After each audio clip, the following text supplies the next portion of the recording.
Hello everyone, welcome to the first battle between Sword, playing as Pergamon, versus Jokunn, playing as Egypt. Although both players are active within the multiplayer community, he has 5 Pergamese pikemen. They are better than native pikes of Egypt. He has 3 Tirusi swordsmen, very flexible infantry, good anti-cavalry. He has 2 Tirusi swordsmen.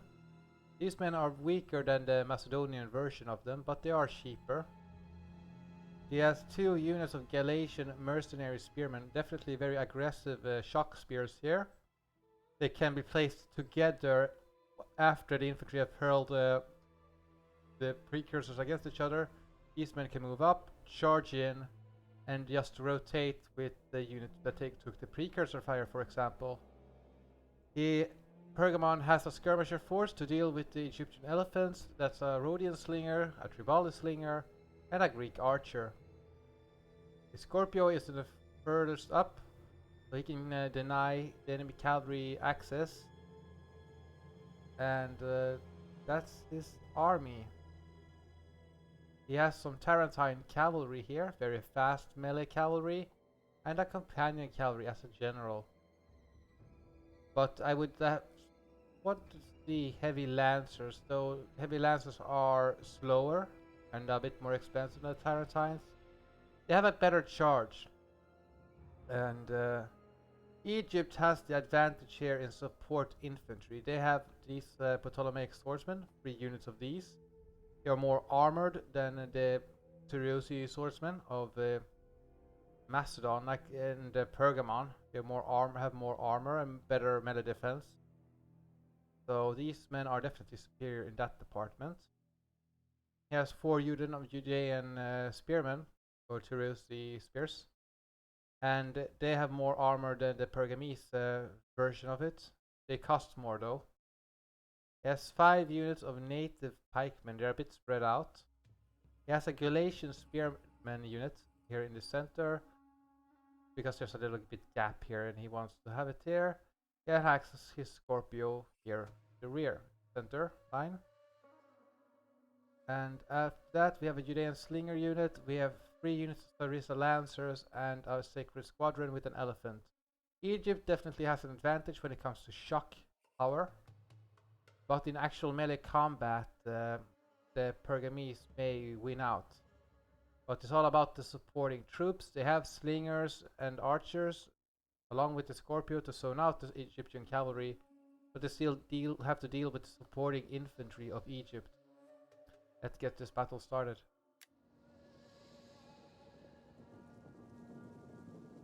It's gonna be tricky for Pergamon, because if the Sarissa Lancer get a good charge on a Tarentine cavalry, Tarentine cavalry is gonna lose.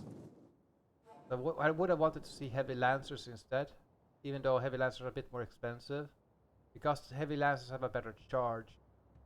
And in that case, you only need to pin the spearmen of Egypt, because these light swordsmen, if they're already committed, they will melt to a heavy lancer charge in the rear. You definitely have the Scorpio to help zone out the enemy cavalry, and you'll have slingers as well. So denying and forcing enemy cavalry into the range of your slingers and the Scorpio is definitely a good idea.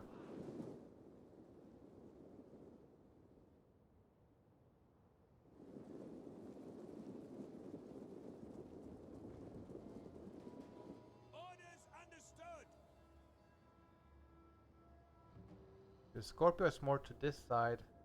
Don't know if it's because of aerial denial, but this may cause Egypt to attack this side instead with cavalry, because this it's not much range here for the Scorpio to get around here, but there are slingers still, and Sarissa lancers are lightly armored. That's one advantage the Tarentine cavalry has. They have more armor, so they're a bit more resistant to missile fire. Pergamon is attacking in oblique order here.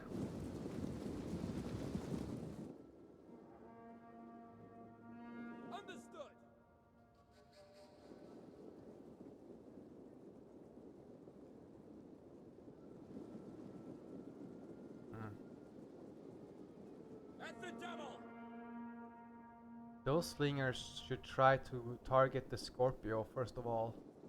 That this should be Pergamon's first target. The slingers and should only fire at the cavalry, the Scorpio, and the elephants. That would be like step 1. Be careful of the precursors though. Galatian spearmen should move up to one side. Be prepared to charge. Okay, the Egyptian Scorpio is firing at these Tyreus swordsmen. These Tyreus swordsmen are already weaker than the Ptolemaic swordsmen, but they will rout quicker if they're already weakened up. And they're attacking from an angled position. Round, curse you!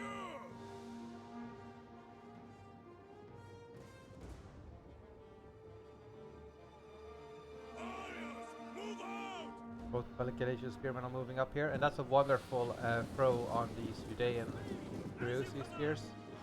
They're shooting them in the unshielded side. Yes, that means they will take more damage from these. And these Tyreus swordsmen are now hurling their javelins as well. Now the Egyptian player realizes this and he turns his troops around. That was still a wonderful throw on these Judeans.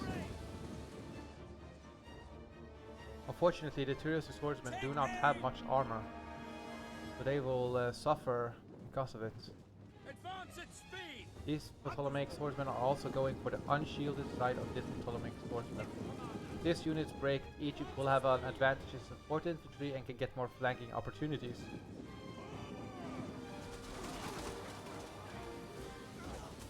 At speed! That's a lot of javelins coming in here. These men have lost a lot of men. But now there's some Galatians over here. These Tyreus spears are not given... Okay, now they were given an attack order, I hope. Pergamese pikemen are keeping up their advance, and there's an attack over here by Pergamon. He has a little bit more superior supporting infantry on this side, and he can eliminate the Oxybelus. But he needs to move up his slingers. The slingers are a bit distracted. He's shooting at this Judean slinger. He should be focusing on the Scorpio.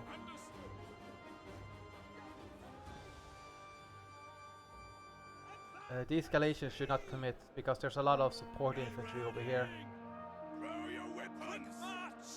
Good that he's rotating away his Tyreus swordsmen here. They can be used to have superior speed and can be used for flanking.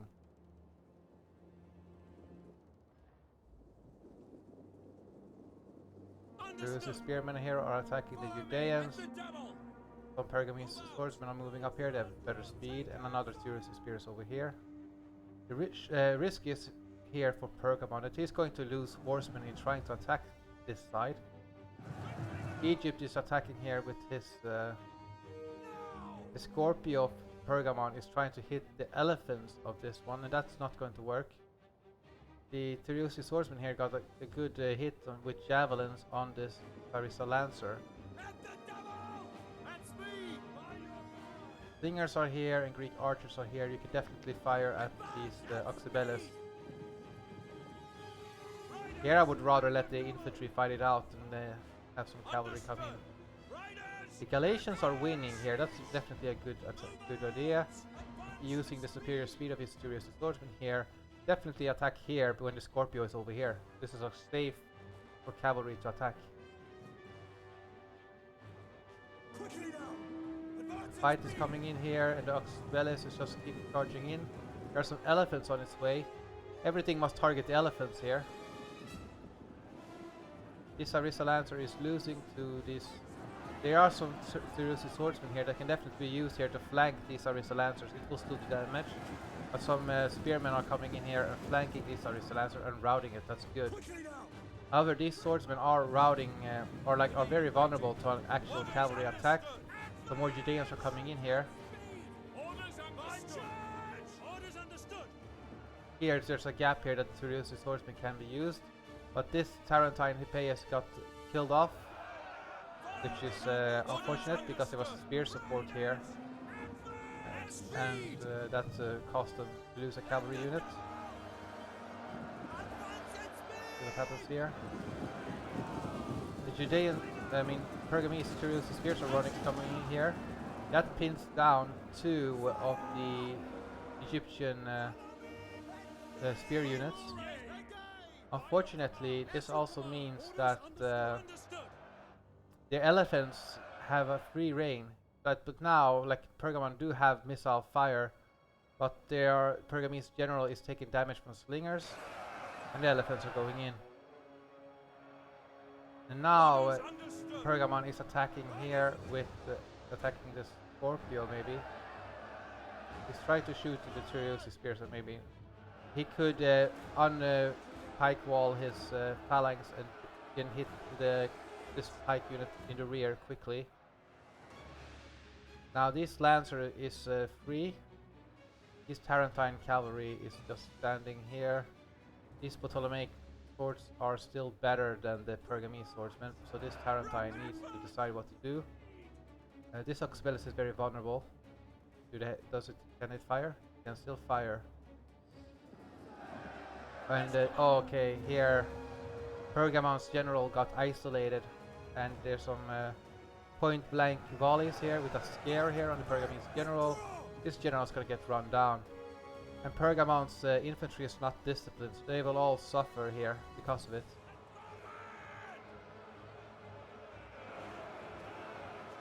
And a quick charge over there would rout this pike unit.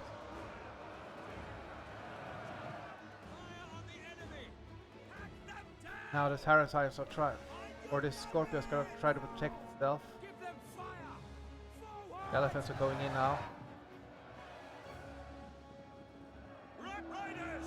So good job at routing pikemen, but now the Pergamese pikemen must deal with the enemy. He lost some horses in trying to attack this Scorpio, but it's well worth it. Just hope it doesn't rout whilst he gets in with his own cavalry. Oh, it's shattered. Okay, so he will lose a Lancer unit there, but there's still elephants around. How is Pergamon's missile troops? He has a Rhodian Slinger, he has this one. He needs to shoot the cavalry. And elephants for that matter. He needs to flank attack this one. It's good that he's gathering up his infantry here. But these Galatians are not attacking this. Look at this. Ptolemaic swordsman. It doesn't matter, this side is won by Jokunn. Tarentine cavalry must fall back here. The elephants are starting to take damage, but they still provide scare, so Pergamon's infantry is suffering.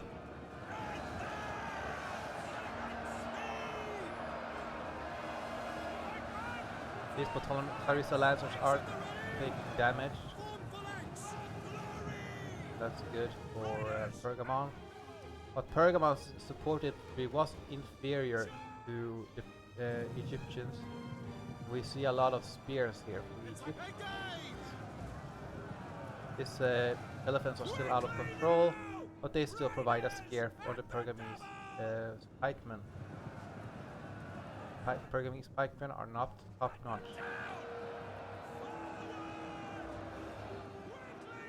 Tarentines are trying to escape.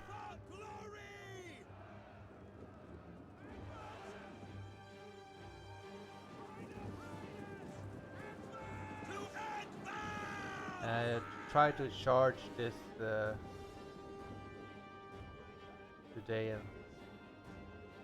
But now it's too late, like these men are too fast, like these Pergamese pikemen won't be able to catch anything. As long as these Judeans have ammo, these pikemen can't do anything. Elephants are coming back now. That yeah, there's some swords here that can be charged with note. But these Pergamese pikemen are very, very vulnerable to a flank attack. The Rhodian slingers are still hurling, but Egyptian general gets away. These pikemen shatter. These Pergamese pikemen are very vulnerable. Rhodian slingers are gonna get routed. And now the army losses are gonna kick in.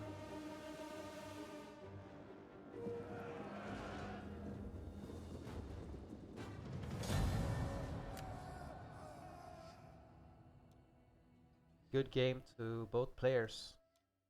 Yeah, unfortunately one of Pergamon's cavalry got caught out by the Sarissa Lancer, another one got destroyed. It charged in whilst Egypt had spear support available to it, so that unit got killed. Pergamon's missile did not have a clear priority target. He could have killed off the Scorpio first, and then all he needed to do was to pin down the spears of the Egypt and engage the swords and then get a good hammer anvil. I would have wanted to see heavy lancers instead. Yes, this is one less cavalry unit, but you have Rhodian slingers on both. That can definitely zone out cavalry, hit elephants. You have more Turusi spears. You have still have the Scorpio. You have better charge bonus on your cavalry.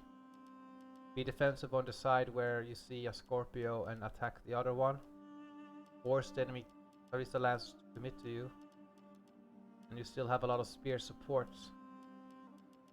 Would be more patience. Be defensive on one side, attack the other one.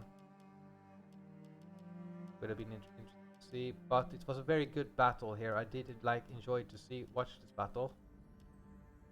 Good game to both players. Thank you for watching. Bye.